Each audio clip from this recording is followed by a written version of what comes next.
circle, it says atonement, and how we get from at-one-ment to atonement. And I talked about disease and degeneration and joylessness and degeneration, how we get there, and how we get from atonement back to at-one-ment.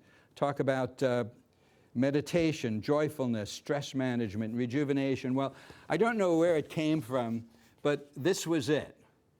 And since this time, there are now, of course, integrative medicine is taught at virtually every medical school. If you Google it, there's over 80,000 hits. And what I would like to do is now take you to what I feel is the next level of integrative medicine, which occurred when I then was invited to present this whole Ralph shopping bag at the Institute of Medicine. This was in 1980. One of the gentlemen who came to the UCI Grand Rounds was Charles Kleeman, who was professor of preventive medicine at UCLA. He was with the Institute of Medicine, so he invited me to present integrative medicine, a biosocial and psychospiritual approach to health and healing to the standing committee at the NIH building. And I presented just what I'm talking about here, plus what I had on my Ralph's bag, but I didn't bring in the Ralph's bag. And there were about 30 deans in the medical school deans in the audience that day.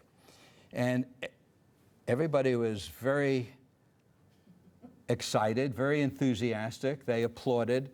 But virtually all of them said to me afterwards, you know, Dr. Taub, when we tried to teach any of our medical students about spirituality, about reverence for life, about responsibility, they said, and virtually all of them said that, they said, you know, Dr. Taub, they just fall asleep.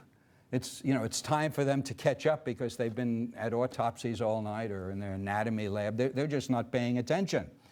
So it's like a big sleep. However, I think that the big sleep has been ending for many years now with the medical schools, with our Centers for Integrative Medicine, here at UCI especially. But what hasn't occurred, at least to my satisfaction, is the merging of science with spirituality. Because integrative medicine has had a tendency to go off towards promoting products and promoting various modalities. For instance, a person will say, well, I go to my chiropractor, so I'm practicing integrative medicine. Or I go to my gym, so I'm practicing integrative medicine. Or I'm eating more fruits and vegetables, so I'm practicing integrative medicine. Well, modalities are a part of it.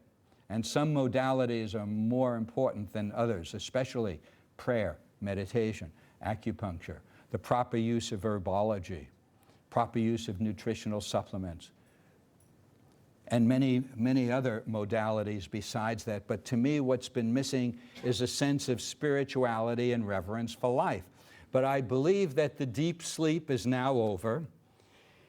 And to me, the deep sleep ended, ironically, with my brother, Lanny Taub, who was a beloved pediatrician who practiced with me.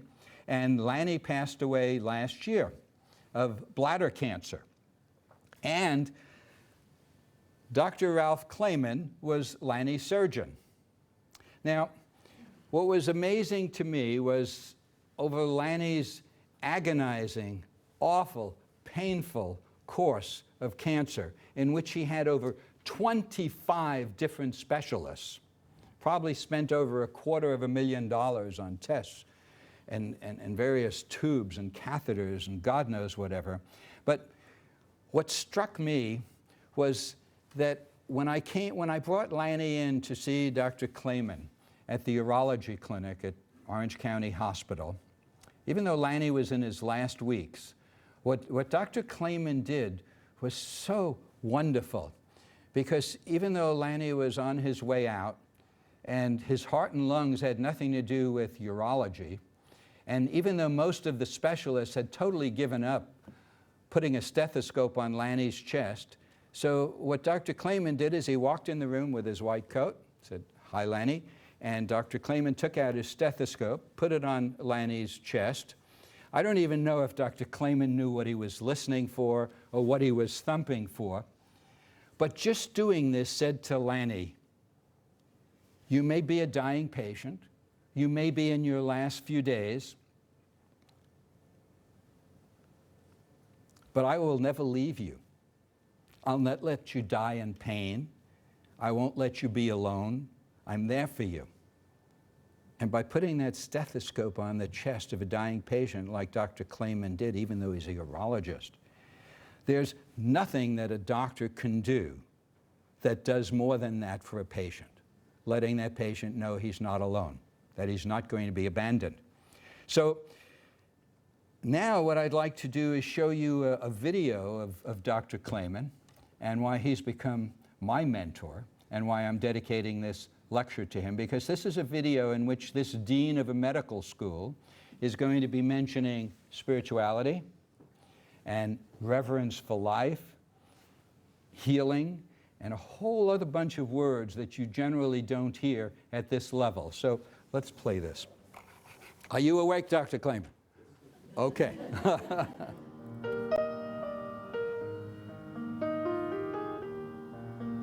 The goals of the University of California, Irvine School of Medicine rest firmly upon three basic intertwined principles: discover, teach, heal.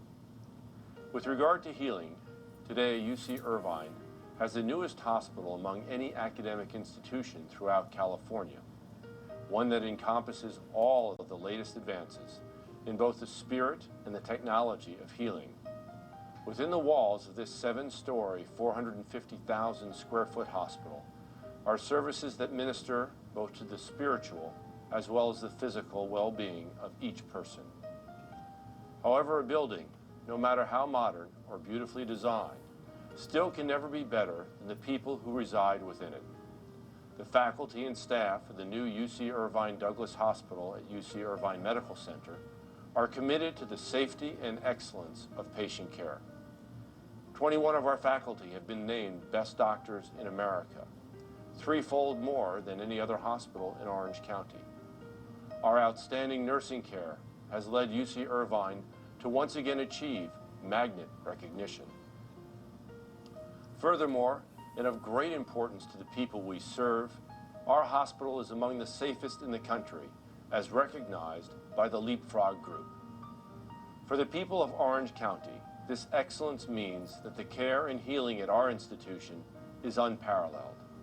When you enter our culture of care, you come into a place where competence, compassion, and commitment reign supreme. We view caring for people as more than a profession. It is indeed a privilege. However, we are more than just a hospital. We are a university, a center for discovery and for teaching. At UC Irvine, we are engaged in an unending effort to better understand the cause of illness, to develop better ways to treat and to heal. We transfer new knowledge from the laboratory bench to the patient bedside within our hospital each day. It is here that the latest in technology and the most advanced medications come first, to be carefully analyzed and then applied. UC Irvine is a leader in translational studies, including advances in the neurosciences and the perfection of less invasive and especially robotic surgery. Our efforts have resulted in our being listed among the nation's top 50 medical schools in research by U.S. News and World Report. Last but not least, as a university, it is our sacred responsibility to teach the generations of physicians to come. Using the latest in computer learning, simulation, and teleteaching, we foster our students' mastery of the knowledge and skills essential to providing comprehensive health care. We are committed to serving the community. For example, UC Irvine has been recognized nationally for its innovative Prime Latin Care program, designed to meet the healthcare needs of the Latino community. We transform young individuals into caring, capable, and knowledgeable physicians. Here, the seeds of creativity and discovery are sown for future physicians and surgeons to reap, to the greater benefit of the patients they serve. Here is where our staff of healthcare workers lead by example, instilling in each graduating class of just over 100 physicians, and in our more than 600 training residents in 45 ACGME-approved programs, a reverence for the profession they are entering. It is our goal to assure that each student leaves this School of Medicine with a deep and abiding appreciation for the seriousness of the profession he or she has chosen, one in which our actions today impact the lives of our patients in a profound, long-lasting, and meaningful manner.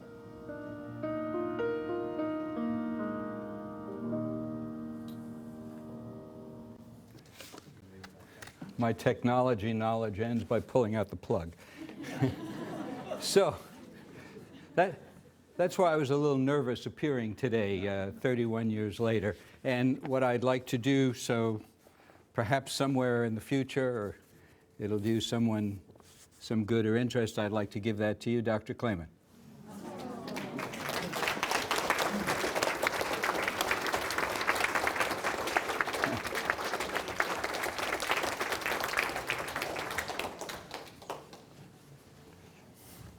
So my brother Lanny has passed on now, and Dr. Clayman works with me to help create voyages to wellness on board the historic schooner Curlew. And what we're doing with these voyages to wellness is we're aiming at combating compassion fatigue, especially in medical doctors, nurses, and hopefully medical students in the future, because we're finding that physicians, nurses, medical students, especially those who work with end-of-life issues, are burning out, getting depressed, and having difficulties. Actually, there was a study of the Georgetown Medical School students just this year, and it was found that 1/3 of them are abusing alcohol and recreational drugs. So we're putting on these voyages to wellness. They're afternoon voyages. They're great fun. And what they do is they help to just have fun and to also reawaken the knowledge of the immensity of life through the wood and the wind and the water connection. Curlew, and you'll see a picture outside, Curlew is an 86-year-old schooner. It's all wood. It was built to race for the New York Yacht Club. It's 82 feet, and it's about 80,000 pounds, a lot of 80s there. And the voyages to wellness have been sponsored by the Southern California Hospice Foundation. My role is the Director of Integrative Medicine with the Southern California Hospice Foundation. Besides combating compassion fatigue, my role is to help transform the traditional hope for living longer into a hope for more of a quality of life and a dignity with death for dying patients. The fact is that over $50 billion is being spent in the United States on the last few weeks or months of life. 70% of people or more die in hospitals. $50 billion a year is more than we spend on education. It's more than we spend for the whole Department of Homeland Security. And if you ask dying patients and their parents and their families, well, where would you prefer to die? Virtually all say at home. But over 70% die in the hospital. So the unfortunate part about the end of life in most patients, including Lanny, my brother, is they experience pain and fear, almost an existential fear. And what I believe integrative medicine can do now in order to serve the wonderful hospice movement is to remind dying patients that they're spiritual beings who are having a human experience, that they're like animated stardust, and they're just hurtling through time and space on a spiritual pilgrimage back to the heart of God.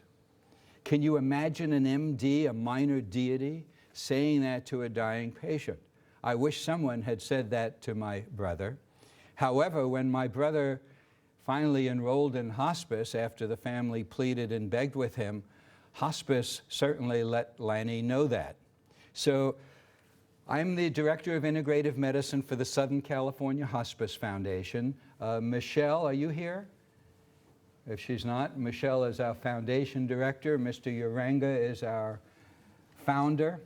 And also we have the crew of Curlew back there, the three handsome gentlemen in their white t-shirts there, Don and Captain Bob and Terry.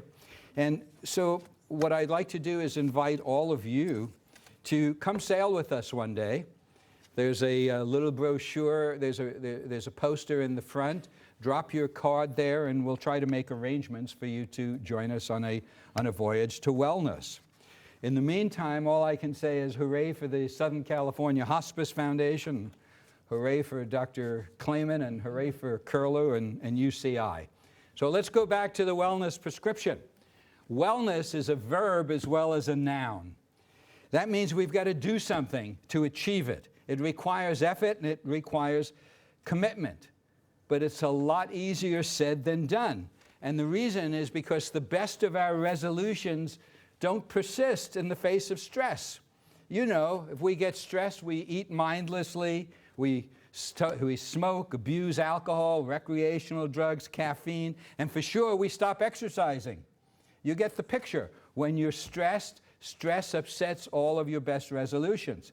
So just to repeat, stress is the major virus of our times, and it's the precursor of most of our chronic degenerative diseases. And what we can do about it is manage it. And the way we begin managing stress is by being aware that it begins right between our ears.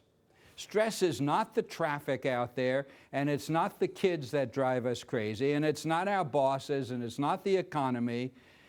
Stress is our response and our reaction to the events and the situation that life throws at us. It begins between our ears. It's our reaction and our response. And just as simply as I can put it, people who have a high perception of their ability to cope with what life throws their way, people with a high perception of their ability to cope tend to have low levels of stress. And conversely, people with a low perception of their ability to cope with what life throws at them have high levels of stress. Simple. Stress undermines our health because it destroys our self-confidence and it chokes off our ability to love others and to love ourselves and even to love God. So that these days, and this is another precept of integrative medicine I'd like to share with you, these days ILL, is becoming equivalent to I lack love. Love for ourselves, love for others, love for God. And therefore, our health is primarily determined by our own personal responsibility and self-value and reverence for life. And the most effective way to manage stress is to build self-esteem and self-confidence. Only through this is one capable of being peaceful. And building self-esteem and self-confidence is the basis of the wellness prescription. When we have self-esteem, it means we're feeling worthy of being healthy and happy. It means we're feeling worthy of being loved and forgiving. So this is crucial because our body and mind are a complete ensemble. And whatever we think, whatever you think, is immediately felt in your billions or not trillions of cells. Whatever you think and feel and believe is translated and transmitted into millions of chemical reactions in your body. So your mind can be a healer or your mind can be a slayer. And ironically, Jesus was right. Jesus said, as you think, so you are. And what's even more ironic, it takes a Jewish doctor coming to UCI to remind you. Okay. The ingredients in the wellness prescription, 10 ingredients.